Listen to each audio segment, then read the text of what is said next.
চিকিৎসার গাফিলতিতে ফের সরকারি হাসপাতালে সদ্যজাতের মৃত্যুর ঘটনায় উত্তেজনা ছড়ালো বীরভূমের বোলপুর মহকুমা হাসপাতালে। রোগীর পরিজনদের বিক্ষোভ, বিরাট উত্তেজনা। ঘটনাস্থলে শান্তিনিকেতন থানার পুলিশ। বীরভূমের ইলামবাজার ব্লকের নানাশোল অঞ্চলের চুনপলাশির বাসিন্দা রহমা খাতুন প্রসব যন্ত্রণা নিয়ে সোমবার বোলপুর মহকুমা হাসপাতালে ভর্তি হন। মঙ্গলবার বিকেলে প্রসব যন্ত্রণা বাড়ে। অভিযোগ, তারপর থেকে হাসপাতালে কোনো চিকিৎসক ছিল না। কর্তব্যরত নার্সদের জানানো হলে তারা দুর্ব্যবহার করে, বাড়ির মহিলাদের অশ্লীল ভাষায় গালিগালাজ করার অভিযোগ। মঙ্গলবার মধ্যরাত পর্যন্ত সেভাবে কোনো চিকিৎসা পায়নি। বুধবার ভোররাতে গর্ভবতী মহিলার সিজার করলে সদ্যজাত শিশুর মৃত্যু হয়। সরকারি হাসপাতালে চিকিৎসার গাফিলতির অভিযোগে বুধবার সকাল থেকে রোগীর পরিজনদের বিক্ষোভ, চরম উত্তেজনা ছড়ায়। পরিস্থিতি সামাল দিতে ঘটনাস্থলে এসে পৌঁছেছে শান্তিনিকেতন থানার পুলিশ।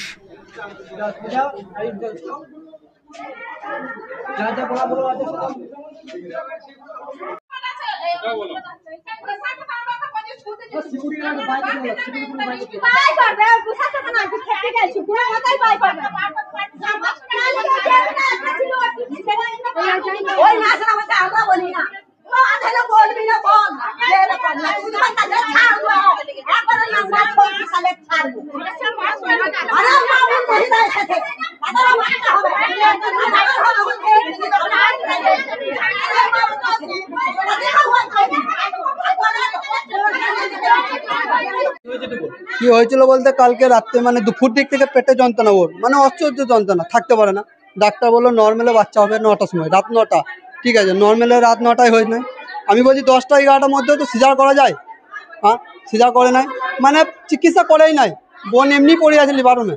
ঠিক আছে, 6টা নার্স ছিল, ওরা কোনো ট্রিটমেন্ট করেনি। ওরা ডাক্তারকে ফোনে জিজ্ঞেস করছে, ডাক্তার ওপরে ঘুমোচ্ছে, কোনো অসুবিধা হলে ফোনে জিজ্ঞেস করছে। আচ্ছা, ফোনে কোনো কাজ হয়? ডাক্তার কেন ঘুমাবো ওইখানে? এটা ইমার্জেন্সি পেশেন্ট। আমরা যদি গেটে ঢুকতে চাইছি, মা ছটফট করছে, বোন তো একালে ধরে রাখতে পারছে না, আমরা ছটফট করছি, ঢুকতে দিচ্ছে না। সিকিউরিটিও ঢুকতে দিচ্ছে না। নার্সরা আমাদেরকে ইয়ে করছে, বলছে তোমার বোনকে তুমি বোঝাও। আচ্ছা, যদি কোনো বোনের যন্ত্রণা হয়, ভাই কি সামলাতে পারবে? পারবে না। তবু বোনকে বুঝিয়েছি, বোন খানি ঠান্ডা হোক, যন্ত্রণা হয় সহ্য কর। ঠিক আছে, বেশ। তারপর মোটামুটি বোন আমার বলছে রাত 3টার সময় বলছে আমার পেটে বাচ্চা নড়ছে। যখন বাচ্চা মারা যায়, পেটের মধ্যে বাচ্চা মারা গেছে, আমাদেরকে নার্সরা ডেকে পাঠায় যে ওদের বাড়ির লোক ডাকো। বাড়ির লোক এসে আমাদেরকে বলছে যে তোমার বোন যা ছটফট করছে, বাচ্চাটা কিছু হয়ে যেতে পারে, তার আগে হয়ে গেছে অলরেডি। ওরা ওটা ধামাচাপা দেওয়ার চেষ্টা করছিল। আমাকে বললো তুমি এখানে সাইন করো। আমি সাইন করেছি, ওরা লিখিতভাবে লিখেছিল, আমি সাইন করেছি, কিন্তু বাচ্চাটা তার আগেই মারা গেছে। কারণ ওরা চাইলে নর্মালে বাচ্চাটা আমরা বাই করবো, কিন্তু পারেনি। ওর জন্য ওরা আবার সকালবেলায় ডেলিভারি করলো। আমার কর্তব্য যে ডেলিভারিটা যদি করতে। বোন এখন মোটামুটি আমরা দেখতে পাই না, এখন বোন এখন সুস্থ আছে, বাচ্চাটা মারা গেছে। আমি বলছি সিজারটা যদি কালকে রাতে করতো, বাচ্চাটাও সুস্থ থাকতো, মাটাও সুস্থ থাকতো তো। আর ডাক্তার কেন থাকবে না? আর সিস্টাররা কেন এত মানে দুর্ব্যবহার করে? বোনের নাম রহমা খাতুন, আমার নাম নাজিমুদ্দিন খান। এখন আমরা চাইছি যে ডাক্তার ডিউটিতে ছিল, তাকে আগে এখানকে আনা হোক। সে কৈফিয়ত দিবে কিসের জন্য ওইখানে বসে ফোনে যোগাযোগ করবে। ও একটা ইমার্জেন্সি ডাক্তার রুমে ছিল না। আপনি সিসিটিভি বুঝে দেখতে পারেন। আমাদেরকে বলছে তোমরা যেরকম ব্যবহার করছো সিসিটিভি দেখাবো। নার্স বলছে তোমরা সিজার করে নাও গা। আমাদেরকে বলছে তোমরা সিজার করে নাও। আচ্ছা, নার্স কি ওদিকে সরকার কি করতে রেখেছে? মোবাইল চালানোর জন্য। আমার নাম নাজিমুদ্দিন। ডাক্তারের গাফিলতির কারণে আমার বৌদির বাচ্চা মারা গেছে। কিভাবে হলো এটা হয়েছে কাল বিকাল 4টা থেকে তার ব্যথা উঠেছে। তারপরে ডাক্তারে দেখেছে, বলেছে হ্যাঁ নর্মালে হবে, রাত 10টার মধ্যে হবে। আমরা বলি যে ঠিক আছে হোক। তারপরে রাত 10টার সময় পেরিয়ে যখন 11টা যায়, নার্স দিকে বলা হয় যে ডাক্তারকে ডাকা হোক, বলে ডাক্তার নাই। তারা ফোন করে, এবার আমাদের পেশেন্টের বাড়াবাড়ি দেখে আমাদের মহিলা এদিকে ডাকতে আসে যে বাড়ির লোক বাইরে আছে। আর এখানে সিকিউরিটিরা তো বড় বড় জমিদার অফিসার, তাদেরকে লিখিত এনে দিতে হবে যে আমরা ঢুকবো, আমাদের পেশেন্ট আছে, এরকমভাবে। তো ঢুকতে দেওয়া হয়নি। সারা রাত ধরে মানে যাওয়া আসা করেছে। এমনকি যে নার্স ছিল 8টা, তারা নাকি বলেছে যে তোমরা পারলে সিজার করে নাও, তোমরা নিজেরা সিজার করে নাও, আমরা দেখতে পারবো না। আবার যখন লিভার রুমে ঢুকিয়েছে, তখন মেয়ের মাকে পর্যন্ত থাকতে দেয়নি।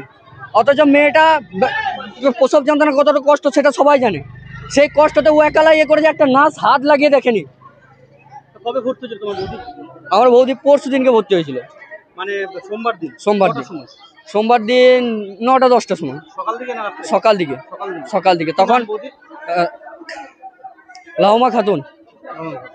দিয়ে এখন কি অবস্থা? এখন অবস্থা ভোর মানে রাত্রে যা হওয়ার হয়ে গেছে। আমার দাদা বলেছে, আমি ওর হাজবেন্ড বলছি আমি যেতে চাই, ওর সাথে কথা বলতে চাই, এরা যেতে দেয়নি। তারপরে যখন মানে দেখেছে যে বাচ্চা নড়াচড়া হয় নাই, ওরা সোনোগ্রাফি না কি করে যেটা সেটা করেছে, বলেছে বাচ্চার কিছু রেসপন্স পাচ্ছি না, তো বাড়ির লোককে ডাকা হোক। দিয়ে আমার দাদা গেছে, আমার দাদাকে এরকম বুঝিয়ে বলা হয়েছে যে দেখো এখন তো আর নর্মালে হওয়ার চান্স নেই, আমাদেরকে সিজার করতে হবে। যখন ওরা বুঝতে পেরেছে যে বাচ্চা মারা গেছে পেটে, তখন আমার দাদাকে ডেকে বলা হয় তুমি না দাবি সই করো, যাতে কিছু হয়ে গেলে আমাদের কোনো দায়িত্ব নেই। এমনকি 8টা নার্স মোবাইল চালাইছে বসে বসে। তোমাদের কখন জানানো হলো যে মারা গেছে? এই সকাল 5টা। আজকে ভোর 5টার সময়? হ্যাঁ। কোথায় বাড়ি? বাড়ি হচ্ছে আমার চুনপলাশি ইলামবাজার থানা। কি চাইছেন আপনারা? আমি চাইছি যে 8জন নার্স ছিল, যে সিকিউরিটি দুটো ছিল, আর এখানকার যে সুপার তাদেরকে চাইছি। আর যে ডাক্তার ডিউটিতে ছিল সে নাকি ফোনে ট্রিটমেন্ট করে, নার্সদেরকে বলে ফোনে ট্রিটমেন্ট করে। এর আগে একটা ঘটনা হয়তো আপনারা জেনেছেন বা আপনাদের দ্বারা হয়েছে প্রকাশ, যে একটা অবসান করানো হয়েছিল, তারপরে রাত্রিরে নাকি আবার হয়েছিল অবসানটা। তাহলে এরকম গাফিলতি বারবার হবে কেন? আজ আমার দাদারা এরকম হয়েছে, কাল তো আরো এরা ভর্তি করেছে, এদেরও তো হতে পারে। কি নাম তোমার? আমার নাম হচ্ছে শেখ আশরাফুল।